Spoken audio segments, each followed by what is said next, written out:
오늘 이 자리에 함께하신 모든 분들께 하나님의 평강이 가득하기를 기도합니다. 우리가 잠시 일상의 분주함을 내려놓고 신앙의 본질에 대해 깊이 생각해보는 이 귀한 시간을 허락하신 주님께 감사드립니다. 이 영상이 여러분의 마음에 닿아 하나님의 은혜를 나누는 통로가 되기를 소망하며 좋아요와 구독으로 이 귀한 여정에 동참해 주신다면 더 많은 분들과 함께 하나님의 말씀을 나눌 수 있는 큰 힘이 될 것입니다. 여러분의 삶에 늘 주님의 축복이 함께하기를 기원합니다. 사랑의 하나님 아버지, 오늘 저희가 한자리에 모여 우리 교회와 이 시대 속 교회의 중요한 문제들에 대해 나눌 기회를 주심에 감사드립니다. 오늘 다루고자 하는 부흥이라는 주제는 어쩌면 우리가 2분만 이야기하고 58분 동안 기도해야 할 만큼 중요하고 무거운 주제일지도 모릅니다. 주님, 이 시간을 통해 우리가 영적 쇄신과 부흥에 대해 더 깊은 지혜를 얻게 하옵소서. 이 나눔이 우리 각자의 삶과 교회 공동체 안에 풍성한 열매로 맺어지기를 간절히 기도합니다. 예수님의 이름으로 기도드립니다. 아멘. 오늘 저는 성경적 부흥이라는 주제에 대해 여러분과 이야기를 나누고자 합니다. 이 주제는 제가 오랫동안 연구하고 가르쳐온 것이며 제 삶을 관통하는 경험이기도 합니다.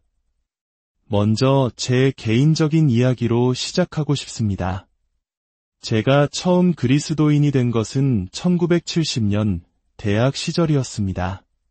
당시 저는 미국의 한 진보적인 인문대학에 다니고 있었고 그곳에서 인터바시티라는 작은 기독 학생 모임에 속하게 되었습니다.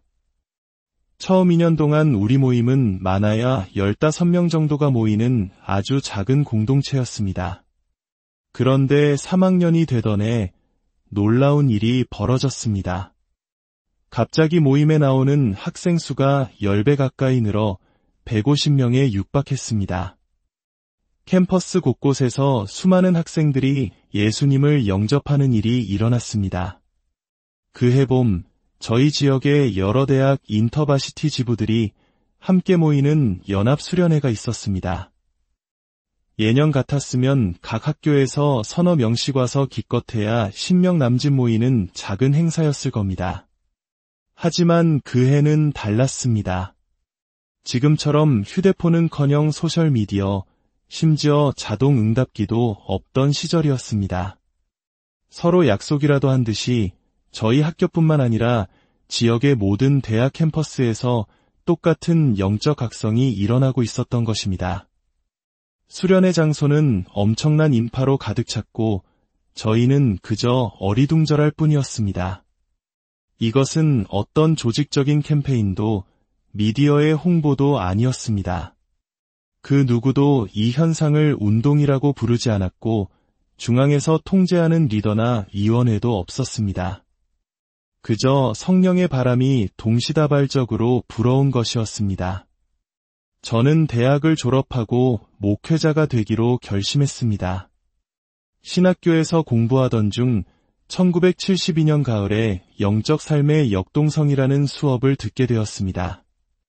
그 수업을 가르치신 리처드 러브레이스 교수님은 교회 역사, 특히 부흥의 역사를 연구하신 분이었습니다. 그분은 역사 속 위대한 영적 각성 운동에서 나타난 공통적인 원리들을 정리하여 가르치셨습니다. 저는 그 강의를 들으며 큰 충격에 빠졌습니다.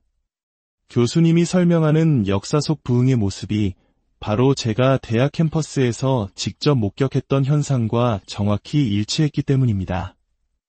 그 후 저는 24살의 나이에 버지니아의 한 작은 장로교회에서 목회를 시작했습니다. 그리고 1989년 저는 뉴욕 맨해튼의 중심부에서 리디머 장로교회를 개척하게 되었습니다. 당시 맨해튼은 높은 범죄율 때문에 사람들이 떠나던 도시였지 교회를 개척하기에 좋은 환경은 결코 아니었습니다. 저희는 아무런 기반 없이 맨손으로 시작했습니다.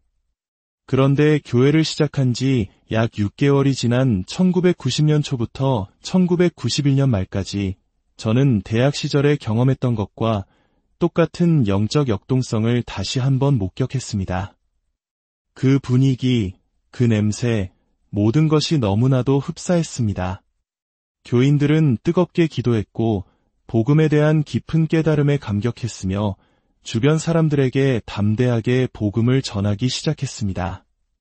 그 결과 불과 2년 만에 교회는 약 1000명의 사람들이 모이는 공동체로 성장했습니다. 솔직히 말해 지금의 제가 그때보다 설교는 더 잘할지도 모릅니다. 하지만 그 놀라운 성장은 제 설교 실력이나 교회의 조직력 때문이 아니었습니다. 그것은 바로 역사 속에서 부흥이라고 불려온 하나님의 특별한 역사였습니다. 그렇다면 부흥이란 정확히 무엇일까요? 사람들은 부흥을 여러 가지로 정의합니다. 첫째는 개척시대의 부흥의 모델입니다. 이것은 부흥을 매우 열정적인 전도 활동의 한 시기로 보는 관점입니다. 주로 특정 기간을 정해놓고 특별 집회를 열어 뜨거운 찬양과 감정적인 설교를 통해 사람들을 결신으로 이끄는 방식입니다.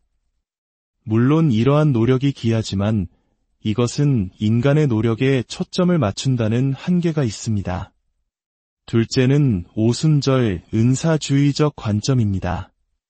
이 관점에서 부흥은 방언, 치유, 기적과 같은 성령의 초자연적인 은사가 나타나는 현상과 동일시되곤 합니다. 교회 성장과 함께 이러한 특별한 은사들의 나타남을 부흥의 핵심으로 봅니다.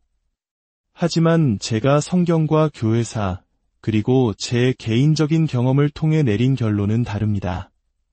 진정한 성경적 부흥은 인간의 노력으로 만들어내는 행사도 아니고 성령의 초자연적 사역에만 국한되지도 않습니다. 오히려 부흥이란 성령님의 일상적인 사역이 폭발적으로 강화되는 현상입니다. 성령님의 일상적인 사역이란 무엇일까요? 바로 우리 마음의 죄를 깨닫게 하시고 예수 그리스도를 믿어 회심에 이르게 하시며 구원의 확신을 주시고 우리를 거룩하게 만들어 가시는 성화의 과정입니다. 부흥이 일어나면 이 평범하지만 위대한 성령의 역사가 한 개인을 넘어 교회 전체, 나아가 한 도시와 나라 전체에 강력하게 나타납니다. 그리고 그때 3가지 뚜렷한 현상이 나타납니다. 첫째, 잠자던 신앙인이 깨어납니다. 평범한 그리스도인들의 가장 큰 문제는 충분히 슬퍼하지도 않고 충분히 기뻐하지도 않는다는 것입니다. 자신의 죄에 대해 깊이 애통하지 않기에 그리스도 안에서 주어진 구원의 기쁨과 확신 또한 온전히 누리지 못하는 것입니다. 그러나 부흥의 때에 성령께서 임하시면 우리 영혼 깊은 곳을 비추시어 숨겨진 죄를 깨닫게 하시고 처절한 회개로 이끄십니다. 그리고 바로 그 회개의 눈물 위로 하나님의 자녀가 되었다는 흔들리지 않는 확신과 감격의 샘물이 터져나오게 하십니다. 마틴 로이드 존스 목사님은 로마서 8장 16절 성령이 친히 우리의 영과 더불어 우리가 하나님의 자녀인 것을 증언하시나니 라는 말씀을 설명하며 토마스 구신의 예화를 인용했습니다. 어떤 아버지가 아들과 함께 길을 걷고 있었습니다. 누가 봐도 다정한 부자지간이었습니다. 아들은 아버지가 자신의 아버지라는 사실을 머리로 알고 있었습니다. 하지만 어느 순간 아버지가 아들을 번쩍 들어 품에 안고 입을 맞추며 사랑한다, 아들아 라고 속삭였습니다.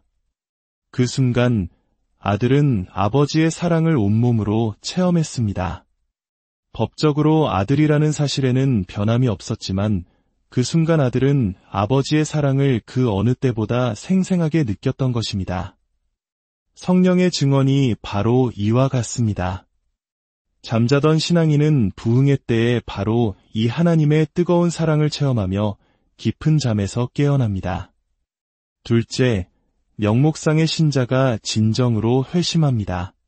교회 안에는 세례도 받고 직분도 맡았지만 실제로는 거듭나지 않은 채 종교 생활만 하는 사람들이 생각보다 많습니다. 그들은 스스로를 그리스도인이라고 생각하지만 복음의 진정한 의미를 깨닫지 못하고 자신의 행위와 위로움에 기대어 살아갑니다. 부흥이 일어나면 설교 말씀이 살아있는 검처럼 그들의 마음을 쪼개고 그들은 비로소 자신이 단 한 번도 진정한 그리스도인이 아니었음을 깨닫게 됩니다. 목사님, 저는 제가 그리스도인인 줄 알았습니다. 하지만 이제야 제가 죄인이며 오직 예수님의 은혜로만 구원받을 수 있다는 사실을 깨달았습니다. 이것은 부흥회 때의 목회자들이 가장 많이 듣는 고백 중 하나입니다. 셋째, 마음이 굳었던 비신자들이 극적으로 주님께 돌아옵니다.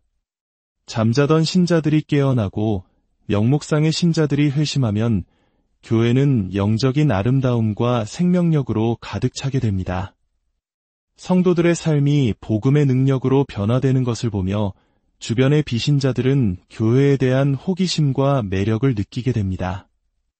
변화된 성도들은 이전과는 비교할 수 없는 겸손함과 담대함으로 이웃에게 복음을 전합니다. 그 결과 오랫동안 복음을 거부해왔던 완고한 사람들까지도 마음 문을 열고 교회로 나아오는 놀라운 역사가 일어납니다. 그렇다면 이러한 부흥이 일어날 때 나타나는 신학적인 특징들은 무엇일까요? 첫째, 복음의 재발견입니다.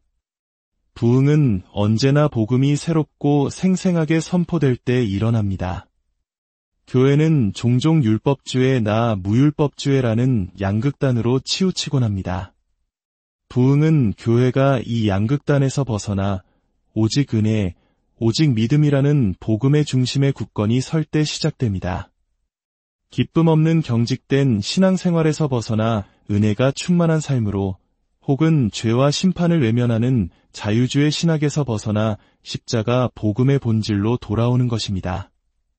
둘째, 깊은 회개입니다. 이것은 제가 경험한 부흥과 단순히 감정만 자극하는 집회를 구별하는 가장 중요한 기준입니다. 역사 속의 위대한 부흥 현장에는 기쁨과 환희도 있었지만 그 중심에는 언제나 하나님의 임재 앞에서 터져나오는 깊은 통회와 자복이 있었습니다. 이것은 우리 한국 교회의 역사와도 깊이 연결되어 있습니다. 1907년 평양에서 시작된 대부흥 운동을 기억하십니까? 당시 선교사들의 기록에 따르면 집회는 시끄러운 열광이 아니라 거룩한 두려움과 침묵 속에 진행되었습니다. 장대현 교회에서 시작된 기도회에서 한 장로님이 자신의 죄를 공개적으로 회개하자 성령의 강력한 임재가 온 회중을 사로잡았고 사람들은 밤새도록 눈물로 자신의 죄를 고백하며 회개했습니다. 이 회개의 물결은 교회 담장을 넘어 도시 전체로 퍼져나갔습니다. 도둑질했던 사람들이 물건 주인을 찾아가 용서를 빌고 심지어 한국인 상인에게 사기를 쳤던 중국인 상인들까지도 자신들의 죄를 고백하는 일이 벌어졌다고 합니다. 부흥은 이처럼 구체적인 삶의 변화를 동반하는 깊은 회개에서 시작됩니다. 셋째, 기름 부으심이 있는 예배입니다. 이것은 단순히 예배의 형식이나 순서의 문제가 아닙니다. 예배 가운데 하나님의 임재가 너무나도 실제적이어서 처음 교회에 나온 비신자조차 정말로 하나님이 이곳에 계시는구나 라고 고백하게 되는 경험입니다. 이사야 선지자가 성전에서 하나님의 영광을 보고 화로단하여 망하게 되었도다 라고 외쳤던 것처럼 우리의 예배가 하나님의 거룩한 임재로 가득 찰 때 사람들은 자신의 죄인됨을 깨닫고 하나님 앞에 엎드리게 됩니다. 넷째, 교회의 성장입니다. 앞서 말씀드렸듯이 교회 성장이 부흥의 본질은 아니지만 진정한 부흥은 반드시 교회 성장이라는 열매를 맺게 됩니다. 변화된 성도들이 복음을 전하지 않고는 견딜 수 없기 때문입니다. 마지막으로 다섯째는 특별한 기도입니다. 기존에 드리던 예배 기도나 소그룹 기도 혹은 정기적인 기도회를 넘어서는 하나님의 나라와 부흥을 향한 특별하고 간절한 기도가 교회 전체에 들불처럼 번져나갑니다. 우리 한국 교회가 자랑하는 새벽 기도나 철야 기도 문화 역시 이러한 부흥을 향한 뜨거운 갈망에서 비롯된 것이라 할 수 있습니다. 여기서 우리가 명심해야 할 점이 있습니다. 부흥에는 정해진 방법이 없다는 것입니다.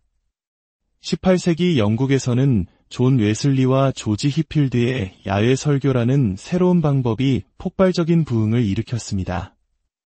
하지만 1857년 뉴욕에서 일어난 부흥은 직장인들이 점심시간에 모여드리는 정오 기도회를 통해 확산되었습니다. C.S. 루이스가 말했듯이 나니아 나라에 들어가는 방법은 매번 다릅니다. 옷장을 통해 한 번 들어갔다고 해서 다음에도 옷장을 통해 들어갈 수 있는 것은 아닙니다.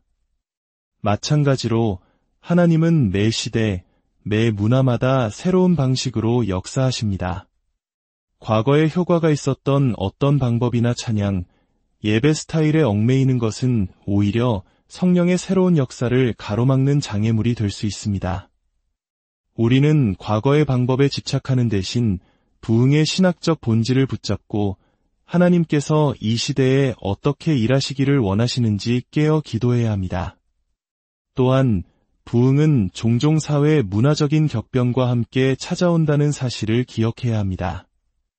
20세기 초 한국이 기독교 인구가 거의 없던 나라에서 세계적인 기독교 국가로 성장할 수 있었던 배경에는 일제강점기라는 민족적 고난과 상실감이 있었습니다. 나라를 잃은 백성들이 절망 속에서 하늘의 소망을 붙잡았을 때 하나님께서는 이 땅에 놀라운 부흥의 역사를 허락하셨습니다. 우리는 고난을 구해서는 안 되지만 어떤 상황 속에서도 역사하시는 하나님의 주권을 신뢰하며 주님, 이 땅에 부흥을 주시옵소서. 어떤 대가를 치르더라도 주님의 영광을 보게 하옵소서 라고 기도해야 합니다. 부흥은 결코 몇 가지 프로그램을 실행한다고 해서 얻을 수 있는 것이 아닙니다. 그것은 하나님의 절대적인 주권에 속한 일입니다. 하지만 우리는 가만히 앉아서 기다리기만 해서도 안 됩니다. 우리는 부흥의 신학적 표지들을 붙들고 씨름해야 합니다. 설교를 통해 죄에 대한 깊은 깨달음을 촉구하고 훼손되지 않은 순전한 복음을 선포해야 합니다. 하나님의 임재가 가득한 예배를 사모하며 우리의 필요를 넘어 하나님의 나라를 위한 특별한 기도의 제단을 쌓아야 합니다. 그리고 담대하게 복음을 전해야 합니다. 우리가 이렇게 복음의 본질에 충실할 때 하나님께서는 그분의 때에 그분의 방법으로 이 땅에 다시 한번 놀라운 부흥의 불길을 허락하실 것입니다. 사랑하는 성도 여러분, 오늘 우리가 나눈 이 말씀들이 여러분의 가슴에 부흥을 향한 거룩한 갈망의 불씨가 되기를 소망합니다. 주님, 이 시간 우리가 나눈 말씀들을 기억합니다. 저희 안에 잠자고 있는 영혼을 깨워주시고 형식적인 신앙의 껍질을 깨뜨려 주시옵소서. 죄를 깊이 애통하며 회개하게 하시고 십자가의 은혜 안에서 부어주시는 구원의 감격과 확신을 날마다 새롭게 경험하게 하옵소서. 우리 각자의 삶과 우리가 섬기는 교회가 그리고 이 땅의 모든 교회가 다시 한번 성령의 능력으로 새로워지는 부흥의 역사를 보게 하여 주시옵소서. 그리하여 이 땅에 하나님의 나라가 힘있게 확장되는 것을 목도하는 증인들이 되게 하옵소서. 이 모든 말씀, 우리를 구원하신 예수 그리스도의 이름으로 간절히 기도드립니다.